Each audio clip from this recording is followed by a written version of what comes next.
Welcome back to the Nick Bartlett Show, everybody. My name's Nick Bartlett, and I'm a senior writer here at Super West Sports, as well as at OregonSportsNews.com. Last week, we had some pretty surprising results. I know I did not think that Indiana was going to go into Eugene and knock off the Ducks. That one really caught me off guard. Some big stuff happened last week, but we also got a notable slate this week. A lot of fun games, not always guaranteed, but this week we got some pretty good ones. The four matchups I'll be breaking down are USC at Notre Dame, BYU at Utah, Washington at Michigan, and UNLV at Boise State. I'll always do two quick hitters as well, so you got to stay around. I don't give you full previews on those, but just enough to wet the whistle, as they say. Please remember to like and subscribe. I'd appreciate it. I just like making this video, and I'd appreciate your support. Just trying to grow this one day at a time. So appreciate any support I can get. All love.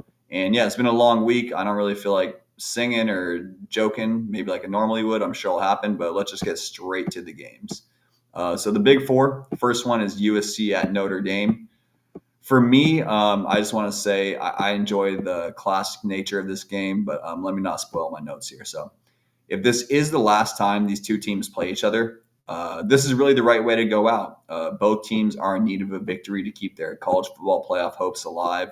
If Notre Dame loses, it'll be their third loss on the season, which obviously with the 16-team playoff doesn't necessarily eliminate them 100%, but say about 99.5% they're eliminated if they lose this game. For USC, they only have one loss, but they still have to face Oregon on the road. So if they lose here, have a second loss traveling to Eugene. Keep in mind, Indiana just knocked off the Ducks at home. I don't think Oregon's going to lose twice at home this year. So pretty much a death sentence for USC as well. So both teams are huge. They just need this. Both teams need this game with everything they have. Looking at the actual notes here, the key to this matchup should prove whether the Trojans can pressure CJ Carr. SC is tied for seventh nationally in quarterback sacks, averaging 3.33 per game. Carr's a freshman, and constant pressure may force him into a few bad throws. You just want to knock off his timing a little bit. You don't want him having clean dropbacks, clean pockets. If a freshman quarterback has constant pressure guys hitting him all day, he probably hasn't seen that too often. Probably won a lot in high school. I know Notre Dame is 2 losses already this year, but still not something that he's probably accustomed to, like a second nature, like you could say like a fifth or a sixth year, even a fourth-year senior. That's a little bit more traditional, but we do got a lot of fifth and sixth-year seniors floating around now. Another thing to consider in this contest is the Trojans' rushing attack. The Trojans' rushing attack caught me by surprise when I first read that. You like my rap style there. So again, Notre Dame's getting a lot of love. Their rushing attack is probably more hyped, more known because of Jeremiah Love. But USC ranks higher in rushing yards per game, and it's actually not even pretty close. The Trojans rank 16th, while the Irish rank 50th. Again, the Trojans are 34 spots higher in rushing yards per game than the Irish. Just that stat really threw me off. For Notre Dame, they also have to contain SC's passing attack. USC averages the second most passing yards per game and has playmakers all over the field. Again, it's USC. They're going to have a few guys who can just break the game open. It's what they do. This should really be an area of concern for the Fighting Irish because they rank 104th in pass yards allowed per game. That's really bad. You'd expect better out of a Notre Dame defense, but should be something that USC should be able to capitalize on. And the Trojans aren't much better, though. I mean, don't get it twisted. Both pass defenses are really porous in this game. The Trojans rank 102nd nationally, so neither pass defense is too good. You're really going to be looking at how can Jade Maeva and USC move the ball with their rushing attack, and can Notre Dame kind of slow them down a bit? Because if they slow them down at home, they have a good chance. But if USC just scores and scores and scores and scores, it could run away. It could get ugly pretty quickly. All stats aside, for me, this is why I initially fell in love with college football. I understand that life changes and everything changes, and power conferences don't make sense. Regional rivalries aren't a thing anymore. This isn't necessarily a regional rivalry, but this is a traditional game in the college football lore and the college football history. So I'm just glad to see that we got USC and Notre Dame one final time, if this is the final time, playing in a really, really meaning rivalry. And just without getting too deep, it's just fun. This is what college football is about. Obviously, Notre Dame being a Catholic school, USC being in LA, they're both awesome fan bases, but very different from one another. And so it's always fun when you can kind of have different styles competing on the field, and we all get better. We all get better for it. That was a little too deep, a little too lovey. Let's get back to the football. So you're looking at the spread and the over under for this matchup. Looking at the spread, Notre Dame is favored by 9.5 points, which feels a bit much to me, feels a bit disrespectful to USC. I do not think Notre Dame will cover the spread. Again, USC beat Michigan by 18 last week. I believe it was 18. They beat them handily. Don't quote me on the exact number, but again, I do not think Notre Dame will cover the spread. 9.5 just feels a bit much to me, feels a bit disrespectful to USC. The over-under number is 61.5, and I'm going with the over again. USC is a second-ranked passing attack nationally, and Notre Dame has Jeremiah Love, CJ Carr, as well as Jadarian Price is another solid option at halfback. So they got playmakers on the field as well. I always give you some stats for the Big Four. So looking at the stats, and there's a little bit extra for this contest. There are some notable things that I just couldn't leave out. It's probably overdoing it. You won't get all these stats for the other games, but for this one, definitely a lot coming here. So just a forewarning, get statty for a second here. Jade Maeva is thrown for 1,852 yards, 13 touchdowns, and 2 interceptions. He's also added 4 touchdowns on the ground. Waymon Jordan leads USC in rushing yards and touchdowns with 765 and 5. Makai Lemon leads the team in receiving receptions and receiving yards. I don't know what I just said there. But bottom line, he basically leads USC in every statistical category related to receiving. He has 44 catches, 682 yards, and 6 touchdowns.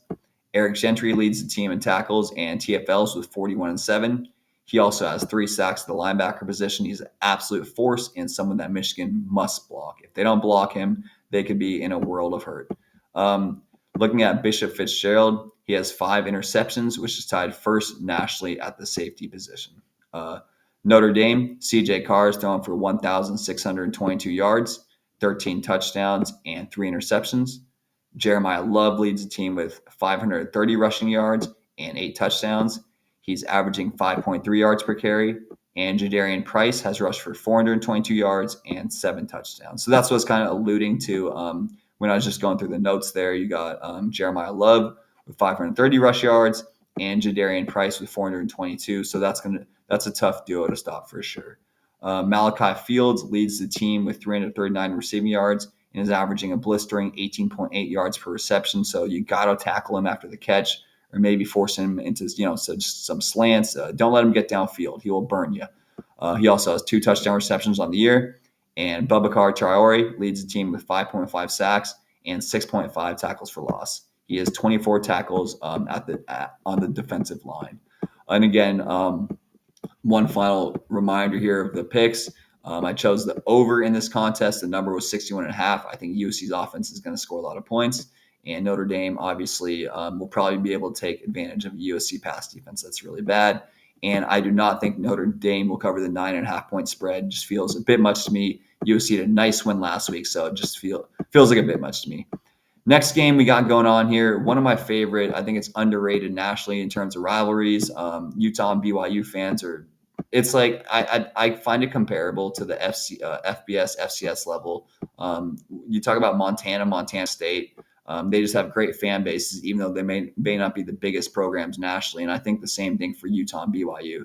They make college football fun. Both these fan bases are excellent. And I know this is the holy war, obviously, because of the religious connotations for Mormons in the state of Utah. But bottom line, both these fan bases make this game fun every year. Looking at the actual notes, I'm sure that I probably touch on that. So probably ruin that, but let's just get straight to the actual facts here. So feels to me like the winner of this contest could have a special season ahead. Utah enters this matchup with their only loss coming against Texas Tech, and Texas Tech is probably going to be favored to win the Big 12 at this point. They've improved tenfold. I think Utah just got surprised a little bit, didn't realize how much Tech had really improved. BYU enters this game after a double overtime scare in Tucson a week ago. And honestly, I was watching this game. They got pretty lucky. Bear Bachmeier fumbled the ball going in for kind of the final touchdown. I don't know if it's the first overtime regulation. There's a lot happening in that game. But bottom line, BYU recovered it, got a first down, And had he not fumbled the ball, I believe it would have actually put them in a 4th down situation. So they got really lucky. And even on the final play of the game in double overtime, Noah Fafita threw a perfect pass that dropped off Javon Watley's hands. If he catches that, Arizona is going for the game-winning 2-point conversion in double overtime. So BYU, hey, you found a way on the road. You knocked off a 4-1 Arizona team, but they looked beatable. That's all I'm saying is they did look beatable, even though they're undefeated. It's not like Arizona's a national powerhouse. Definitely improved under Brent Brennan, but they're not a national powerhouse by any means necessary. The key to this contest should prove which quarterback can make some big throws. Both signal callers rely heavily on their feet, with Devon Dampier being a little bit more explosive. I just think he's a little bit faster. When you look at a guy like Bear Bachmeier, he does a lot of quarterback draws for like 5-10 yards up the middle. When I think of Dampier, he's got the speed to maybe break it for 20, 25, and obviously to the house if you're not careful. But Bearmacher, I like that. I want to rename his last name, but obviously that's not appropriate. Bachmeier, again, more of a QB draw type of guy, gets 5 here, but it's tough. It wears you down. The Cougars rank 36 in rushing yards allowed per game, while Utah ranks 76. Utah is down a bit this year in that statistical category. I would imagine they're better than the numbers indicate. It's the Utes. Particularly in this contest because the Cougs lack explosive playmakers. LJ Martin and Chase Roberts are really good high IQ players, but don't necessarily have the explosivity. That's not a word. Have the explosiveness to take over a game. And I think Utah might be able to capitalize by stacking the box and putting some pressure on Bachmeier to have guys win in one-on-one battles. Utah doesn't necessarily have game changers in their own right. If we're being perfectly honest, they don't have a lot of explosive players either, but they just feel a bit deeper on the offensive side of the ball. When you think of BYU, you think of maybe Parker Kingston as a third option and not a lot else outside of him, LJ Martin and Chase Roberts. When you look at Utah, you got Ryan Davis, who's emerging wideout. Dallin Bentley is a formidable tight end. They also have a solid halfback duo in Wayshawn Parker and Naquari Rogers. So not like they're much deeper, but I think they're a little bit deeper and offer a little bit more offensively than BYU. The Utes rank 16th in points scored per game, while BYU ranks 21st nationally. And in terms of defense, both squads are comparable, with UU holding the slight advantage in points allowed per game. Utah ranks 11th, while BYU ranks 12th. And as I kind of touched on, the Cougars will need to find productivity out of a player like Parker Kingston to balance out the offense. They're really reliant on LJ Martin, Chase Roberts, and that quarterback draw by Bear Bachmeier. So if Parker Kingston can make a few big plays, it would really, really help the program or help the team. Looking at the line for this game, it is Utah's favored by 3.5 points. I do think Utah will cover the spread. Again, I do think Utah will cover the spread. And the over-under number is 49.5, and I'm going with the over here. Again, going with the over. Got some stats for this game, some quick stats. Not really quick, but just not as much as the USC Notre Dame. That was a bit much, but they were necessary for that one. For Utah, Devon Dampier is thrown for 1,131 yards, 11 touchdowns, and 3 interceptions. He's also added 378 yards and 5 touchdowns on the ground. Wayshawn Parker leads the team with 335 yards rushing. He's also added 3 rushing touchdowns.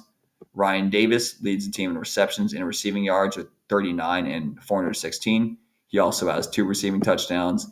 And John Henry Daly, who's an absolute beast, leads the team with 8 sacks and 11 tackles for loss. He also is tied for the team lead in tackles at the defensive end position. For BYU, Bear Bachmeier is thrown for 1,220 yards, 8 touchdowns, and 3 interceptions. He's also added 295 yards and 7 touchdowns on the ground. 7 touchdowns on the ground is pretty notable. Again, a lot of those QB draws, they kind of just give him the chance in the red zone, and he just basically runs in the end zone. A nice little cutback against the Wildcats a week ago. LJ Martin leads the team with 652 yards rushing. He's also added 4 rushing touchdowns. Chase Roberts leads the team with 420 yards receiving and 3 touchdowns. 420, probably my favorite number. And he has 22 catches on the year as well. And Isaiah Glasker has 2 sacks, is tied for the team lead in TFLs with 6.5. He also has 2 interceptions at the linebacker position. So if BYU is going to have a notable playmaker, obviously anyone can step up in a rivalry. That's the beauty of it. But Isaiah Glasker is definitely a name to know. Again, let me reread that stat line. It's pretty impressive. 2 sacks, is tied for the team lead in TFLs with 6.5, and he also has 2 interceptions. So he's getting in the backfield. He's covering receivers. He's impacting the game at multiple levels. And when you're doing that, that can be troublesome for the opponent. Again, one kind of quick reminder on my selection for the over-under and the spread. For the spread, I think I said that Utah will cover, and I believe it's a 3.5 points. Yeah, it is. So it's 3.5 points, and Utah will cover. And over under that number is 49.5, and I'm going with the over. I think that the Utes put up a decent amount of points in this game.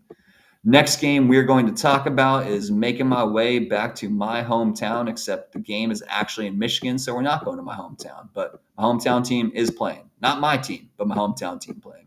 My hometown team is playing. So obviously that means we are talking about the Washington at Michigan matchup. This is kind of iconic. I know there's no regionality involved in this game, but I've been watching this matchup ever since I was a little kid, as most Cougar fans were. They never admit it. A lot of us grew up Husky fans living in Seattle.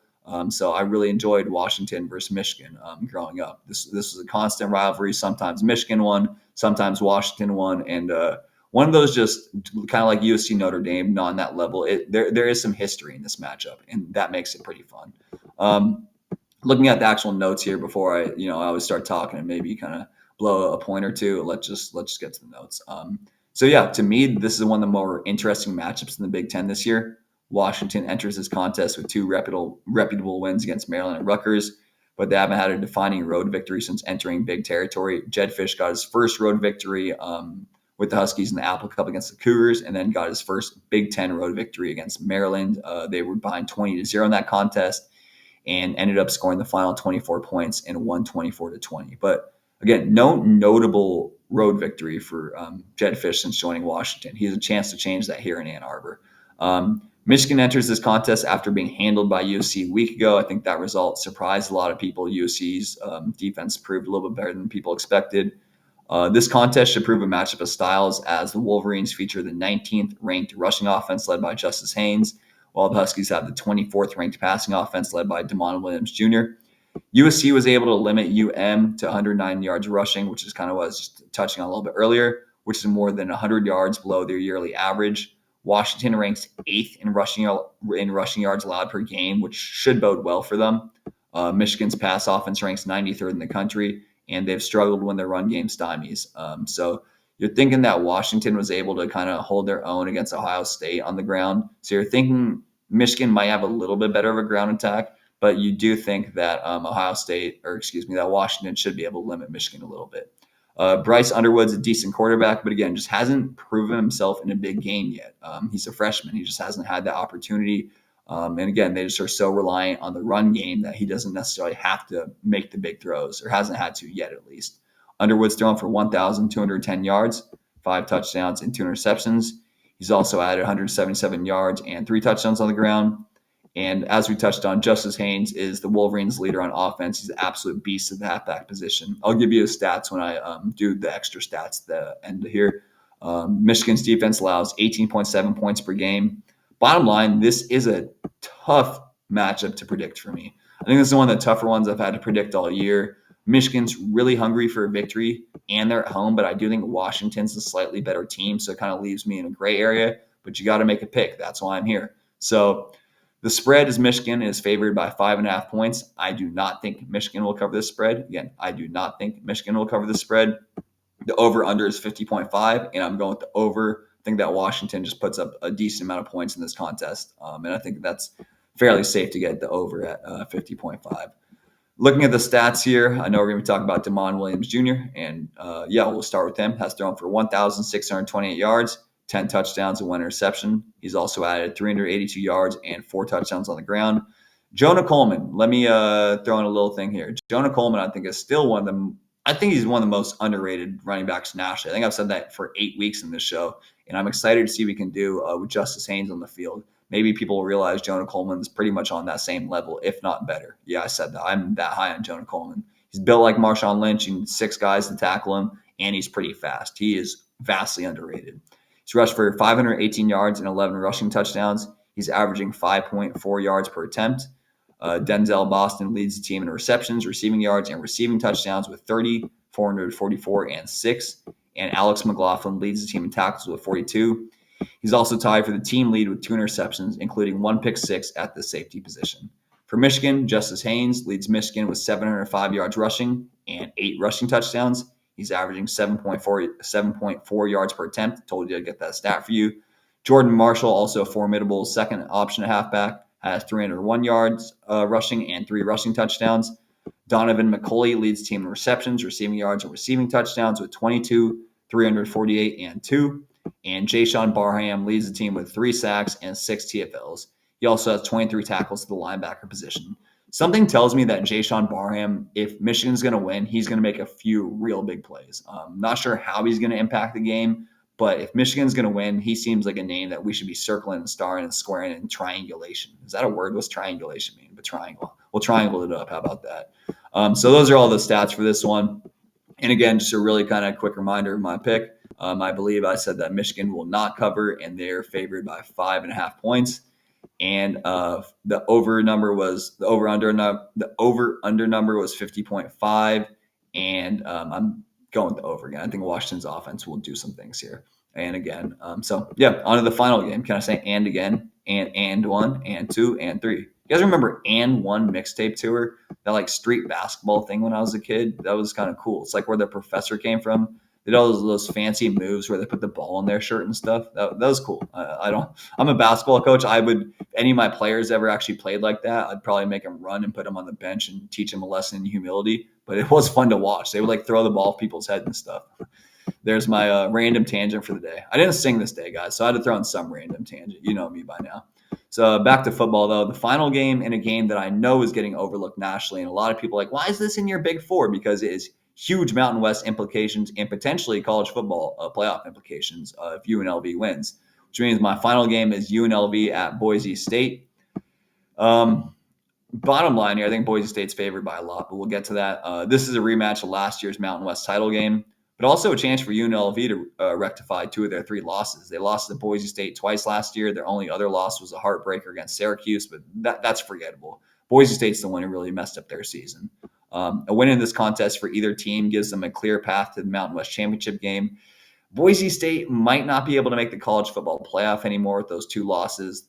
They're in a little bit different boat than Notre Dame with the lighter Mountain West schedule. But UNLV is undefeated. And if they can go in the blue and get a win, there's no reason why they can't qualify for the college football playoff out of the group of 5 team. Still a team that not a lot of people are paying attention to. But if they win this week, they are forcing you to pay attention to them because 7-0 with a win in Boise speaks volumes. The biggest key in this contest should prove whether the Rebels can protect the ball. UNLV ranks 5th nationally with a plus 1.2 turnover margin. The Broncos are ranked 97th in turnovers 4, which is a little bit surprising for Boise. It's one of those stats like Utah's rush defense. Even though I see the stat, something tells me things just went a little wonky, and they'll rectify this as the season goes on. It's Boise State. Maddox Madsen is solid with the ball, so sometimes things happen at the beginning of the year. I'd expect that number to improve as the year goes on. But hey, the Rebels may be able to capitalize. Another factor to consider in this contest is whether UNL's defense can stop Boise's offense.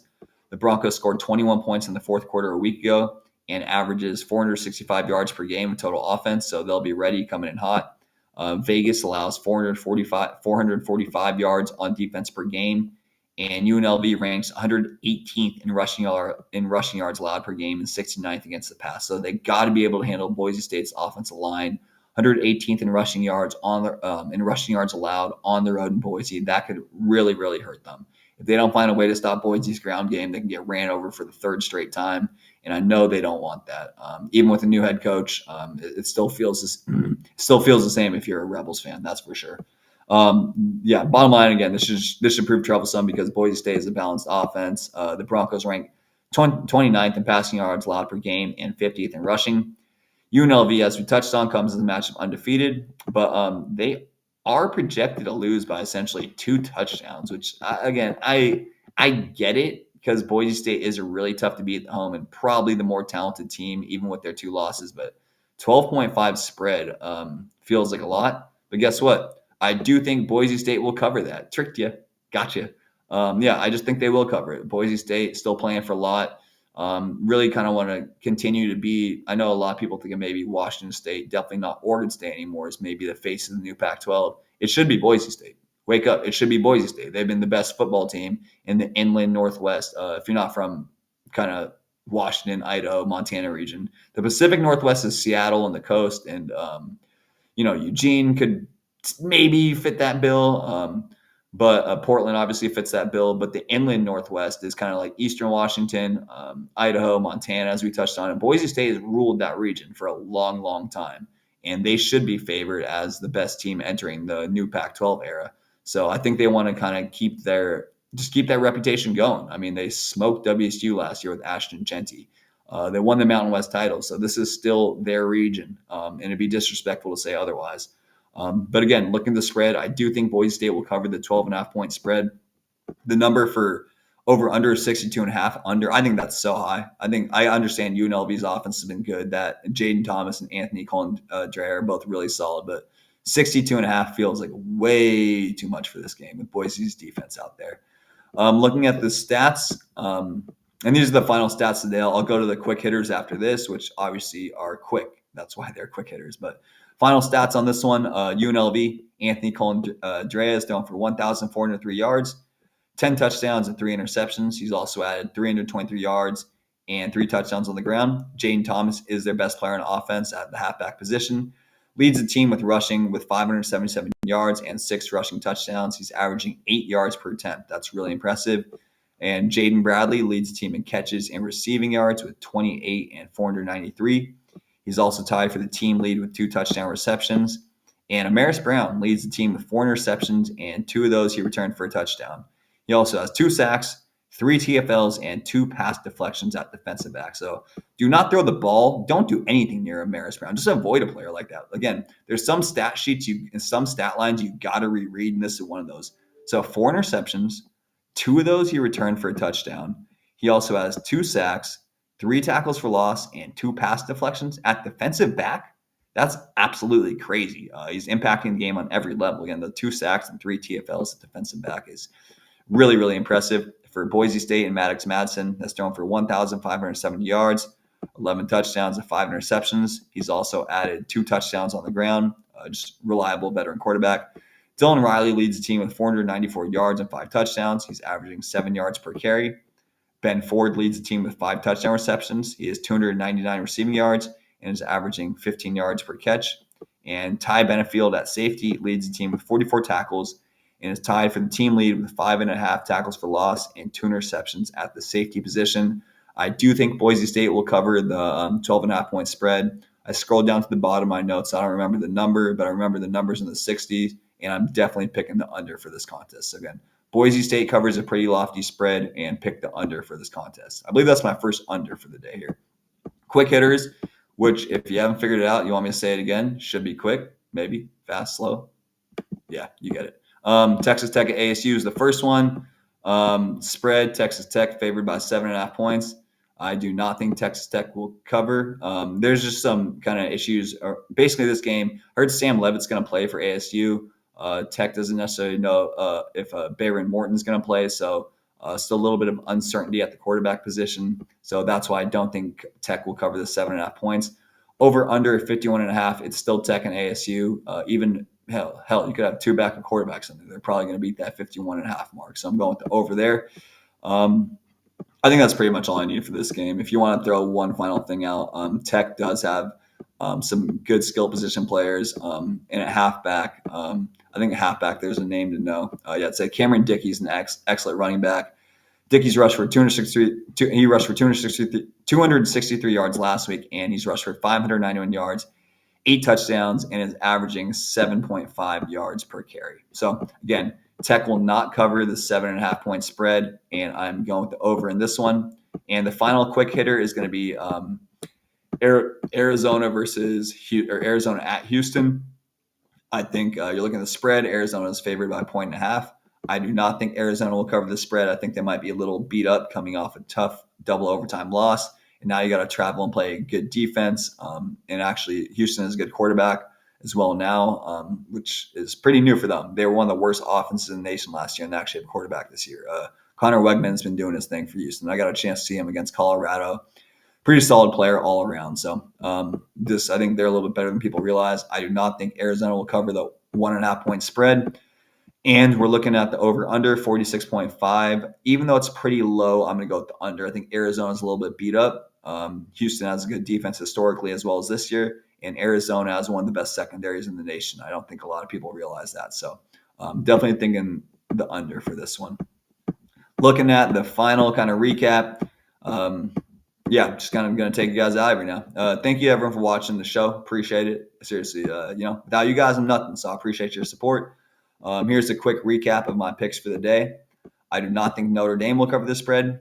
I do think Utah will cover the spread. I do not think Michigan will cover the spread. And I do think Boise will cover the spread. Again, one more time. I do not think Notre Dame will cover. I do think Utah will cover. I do not think Michigan will cover, and I do think Boise will cover. For the over-unders, USC at Notre Dame over, Utah at BYU over, Washington and Michigan over, and UNLV at Boise State under. And again, USC at Notre Dame over, Utah at BYU over, Washington at Michigan over, and UNLV at Boise State under. For the quick hitters, you already know. You got to get a little mental math, a little memory. It keeps your brain sharp, keeps me sharp, keeps us all sharp. Again, I appreciate your time. Let's just enjoy the games this week. A lot of fun, a lot of just good matchups, man. I've been previewing them. A lot of good matchups. Let's have some fun and see you guys later. Deuces.